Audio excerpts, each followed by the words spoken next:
So welcome to our review of Mega Man 11. And this is Rob. For anybody who doesn't know who Rob is, he is our local Mega Man expert and somebody who had to come over and play this game today. And we just finished the game about half an hour ago. We had a little talk about it. We're here to talk about the entire game. No spoilers. We're just going to show, anything we show is the first 8 Robot Masters, and that's it. We're not showing the end of the game. And Rob, how excited for this game have you been? There are not words. There are not words. I don't know if you remember when the 30th anniversary live stream came out in December. Right. And nobody expected anything. And then they dropped this bombshell of a trailer on us. I was driving my van. Don't do this. Yeah. But I was watching it with my phone and my cup holder driving in my van because I didn't expect anything great. And I almost went off the road because they started this trailer and I just... and I started freaking out and I pulled over and I put on my four-ways and I watched the whole thing and then this guy phoned me and I started screaming into the phone. Yeah, because for anybody who doesn't know, Rob is a huge Mega Man collector. He's finished every single Mega Man game that's ever been out. Yes. And his expertise today has been amazing. There are 2 X games that I haven't finished, but I'm just going to let that because people know. I'm sorry. But the classic series is absolutely my bread and butter and I played the crap out of all of them. I love them so much. And it's so funny, you started playing them at what age? Oh, God. 9. Maybe 9 or 10 or something. And now you're 41. Yeah. That's crazy. That's how long this series has been going. So anyways, we got to start talking about this game right now. We'll just get this out of the way. The graphics. How do you think these graphics are compared to all of the old school games to now? Holy flying crap balls. This is a gorgeous game. Like, honestly, Mega Man has had a particular look and feel to it throughout its iterations. And when they hit 9 and 10, they went back to the 8-bit look, and I understand they wanted to get that little bit of nostalgia and kind of a little nod wink to the old fans. This series has needed to evolve for a long time, and man, did they nail this out of the park! Yeah, absolutely. Bam! Yeah, because you're right. They did go back to the original 8-bit style, which was good, but we're like, we want the next generation of Mega Man. And what I like is, it's still Mega Man in its look, but it looks so detailed and beautiful and cartoony. Yes. Yeah, animation is phenomenal. Some of the enemies you can see, they have a kind of a hearkening back to, or like a little bit of a nostalgic nod to older enemies from previous games, but the look is unmistakable. It looks like the art out of the old manuals on the 8-bit and 16-bit games. It's so beautiful. I know. And we just been waiting for it to evolve to this point. So they've knocked it out of the park, graphics-wise. And you have to understand, we're not comparing this game to like Horizon Zero Dawn. No. You can't do that. We are reviewing this game as a Mega Man game and what it brings to this series. And I think it's taking it to the next level for Mega Man graphics. And not taking it out of the park where it's something we don't recognize. No. We feel very at home with these graphics. They've managed to capture the essence of a classic Mega Man game, but make it look as beautiful as humanly possible. Yeah. And made it for this generation of consoles. With keeping it the simplistic style, which is very hard to do, and I think they really pulled it off here, for sure. And then that gets us into the gameplay. Take us away. God. There's a lot to talk about here. Let's start off with, you can pick different languages. You can pick the English or Japanese. I gotta say, I liked both. I thought both were good. I didn't listen to the English and go, ooh, I don't know about that. Yeah, okay. For anyone that's worrying about the old Mega Man 8-itis, we don't have Elmer Fudd, and we don't have Mega Man out there, okay? Yeah. The voices were excellent. They sounded so good. We gotta talk about this. We thought that Mega Man, who's played by a guy, Doug Diskin or something his last name was? Diskin. Mr. Diskin, Diskin. Yeah, that's the actual voice actor of Mega Man for the English one. But we thought he sounded like who? Elijah Wood! Yes. It sounded almost exactly like Elijah Wood. And that's not a bad thing. It was funny though. But I was like, Frodo? Yeah, I know. Doctor, roll. Auto. I'll be back soon. And the voices are good, folks. We're not saying anything bad here. The voice acting was done. The direction was obviously very well done. The script is quite good. It was excellently well put together. Yeah. Let's go. What have they brought to this Mega Man that's different than past ones? We have to say that Mega Man is a series of a platforming adventure game. Yeah. What have they brought to the table? What's new? Okay, well, his original nickname was Jump and Shoot Man. So you jump, you shoot. You jump, you shoot. Then they brought in the slide. That's still there. They've kept it. The Charge Buster, it's there. Finally, we have another evolution. The double gear system.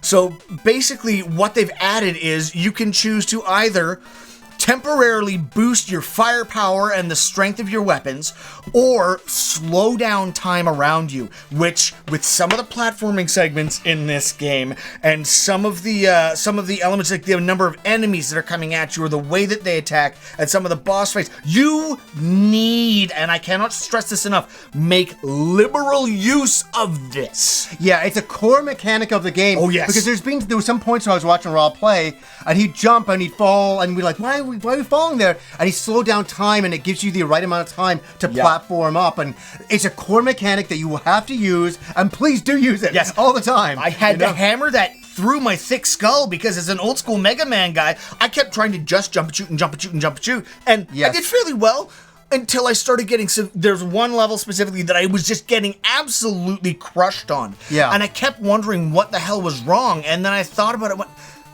slow down time. All of a sudden, bing, bing, bing, bing, bing, and I'm getting through. It was easy. Yeah. I couldn't believe it. And so here's another question for you, and I know as well. Yeah. How does the gameplay, like the level design, stack up to past games? Because the past games have been quite grueling. I guess we're going to talk about difficulty right now. Okay.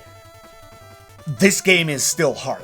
Now, it is not cheap, unnecessarily unfair hard. For an example of that, Mega Man 9 and 10, there were times where if you hadn't and that was just memorizing levels.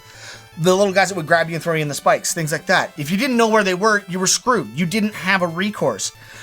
This one is laid out in that it's challenging, but they give you spots where you can stop and sort of take a moment and look at what's going on intuitive, and strategize. Yeah, exactly. Intuitive gameplay rather than just get brutally killed. You don't know why. Yep. And you have, okay, I have to avoid that. This way you can sit and look and, as you said, strategize your way through the levels, and that's really great. And they really kind of eased you in on every level. It started very simple. A couple bad guys for the first few screens, kind of an idea of what the level looks like, what you can look forward to, and then they just start bringing that difficulty up and up, and it gets balls hard. Yeah, it does. So there's I think about 4 difficulties. Yes, there are. So there's beginner, casual, which was what I played on mostly because we wanted to get through the game. Yeah, we needed to get through the game. And it still was hard. Oh, it was freaking hard. Then there's normal, and then there's superhero. And I don't even want to see superhero because I'll cry. And then there's also challenges you can do within the game. Right. You were reading those before we came in, and they're crazy. Get to the boss with as few jumps as possible. No. Here's the thing. This game, I think speedrunners are going to have a field day. Oh, man. And people who want to do those things are going to have a field day. Man. But for us, we finished the game. We had a lot of fun. We're like, holy cow, I don't know if we're older guys. We don't know if we can do some of those challenges now. These hands. They're so broken. You know what? During today, I was like, Rob, you got to go put your hands in some like hot salt water. Just soak them for a minute. Because we sat for 6 hours and went over and over and over and over. Yep. Yeah, and we got to talk about buying items in this game. That's also another thing that's brand new. Yes. Yeah. Okay, so the item shop has been around for a few games now. Right. They did it really well in this one. So there are one-time use items that you can buy from Roll and Dr. Light that are like the 1-ups, the E-tanks, the weapon tanks, the master tank that fills everything. Beat will come and rescue you. Eddie will come and give you items. Okay, those are there. But then Otto has also made you a whole bunch of enhancements, and I will say this, buy them. Unless you want to be one of those hardcore speedrunner minimalist guys, and if you do, my hat's off to you because you are amazing. Buy them and use them. They were so almost necessary for me. They almost had an RPG element, only in the sense that they enhance your character and say, like, stop your character from getting hit off ledges type of thing and stuff like that. Or getting knocked back, I should say. Yeah. They reduce how far you get knocked back. There's ones that'll help you not slide on slippery floors. For the ice level. Shh. There's...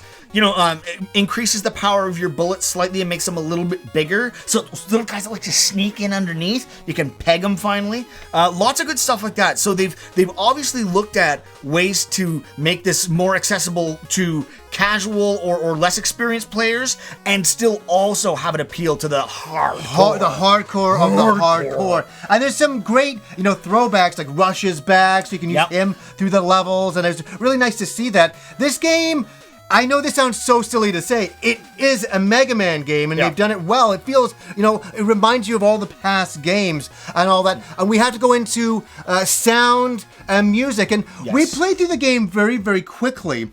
I should say Rob did, and I gotta say that the music, from what we heard, was very, very good. It was very nice music. Yeah. I don't know do you remember this Mega Man 8 soundtrack particularly? A little bit, yeah. On the Saturn? Yeah. It had a lot more of that flavor to it. It was a slightly sort of softer sound. It wasn't as heavy rockish. It wasn't as heavy driving beats. It wasn't quite like, that's more Mega Man X flavored. But this really, I got sort of the nostalgic feelings of the Mega Man 8 soundtrack specifically from this, which I know a lot of people didn't care for that game. It had a great soundtrack though. Right. And this one is excellent. It's not Mega Man 2 tier, because that is simply the greatest soundtrack of all time. I don't think you can ever pass that, and I don't think it's okay not to pass that. But I think all the music, the music is good for every single level. It's fitting, especially that bounce stage. We won't talk about that. We were swearing and carrying off. It was really a lot of fun that way. What else do you want to say? It's the Bounce Man stage. Let's just say Clown Man now has another family member. So it's great. But the music was great. The sound effects are great. Even the little sounds that Mega Man makes when he's getting hit or when he's shooting, things like that. You mean Elijah Wood's getting hit? Yes. When Elijah Wood gets smacked. But they're really nice, and they're not annoying. They're not obtrusive, because some games they'll that little sounds that you hear. These ones were very good. They were subtle, but they added to the game nicely, and they never felt like they were in the way. They were just there. Now, it said a lot of good stuff about the game, and I like single thing about this game, I can honestly say. One of the things that I thought was a little weak, and we can talk about this, you can fill me in what you think, because we haven't pre-talked about this.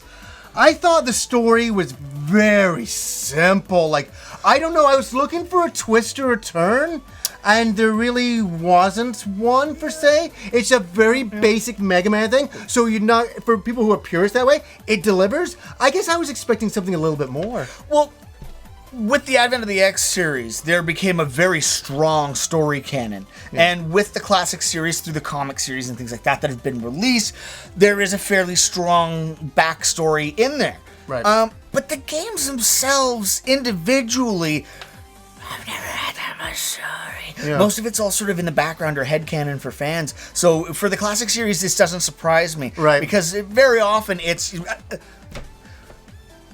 set up, Dr. Wily's free, sets out a bunch of robots, Mega Man kicks their ass.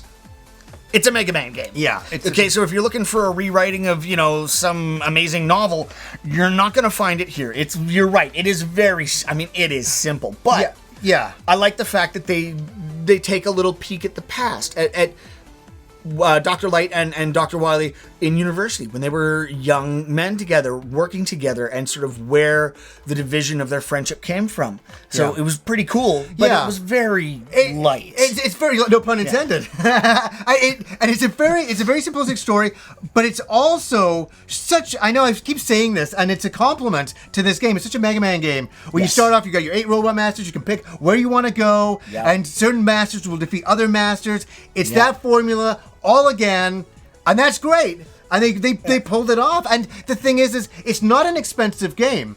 This is not like a full price game. No, not at all. And I think for brand new people who are coming new to this series, I think this is a great place to jump in. I really do. What a beautiful way to learn about this series and then get interested in looking into the rest of it. Yeah, absolutely. It's so absolutely classic Mega Man from start to finish. I mean, if you are a fan of this series, there's no way you're going to get through it without twinges of nostalgia, little nods where you kind of go, I see where the dev team was talking to me. And if you're new, this is an excellent, beautiful game. Excellent gameplay, tight controls. It'll ease you into the world of Mega Man in a wonderful way. Absolutely. What would you give this game? Like, where do you think it stacks with all of the classic Mega Man games? Because This is near the top for me. It is easily near the top. Like Mega Man 2 is my favorite video game, bar none, of all time. But it's right up by 2 in quality. I feel. Yeah. I feel that it's Yeah. I'd give it a if we had to do like an out of 10, I'd give it a 9, 8, yeah, 9.5. Yeah, I'd honestly give it a 9 as well. Yeah. This is a top tier Mega Man game. So good. And for anybody out there who's been looking for it, wait no longer. It's coming out in a couple of days. Yep. It's absolutely phenomenal. Give it a shot. High recommendation for us. We are not leading you astray. Excellent Mega Man game for sure. As a guy who eats, sleeps, breathes, and lives Mega Man, I would not lead you astray on this. If it was a bad Mega Man game, I'd tell you. Okay? Yeah. This is everything we could have wanted. Yeah. Thank you, Capcom. Thank you for this. It's so beautiful. For sure. So, as you can see, we're very excited. We're very happy about this game. So anyways, guys, until next time.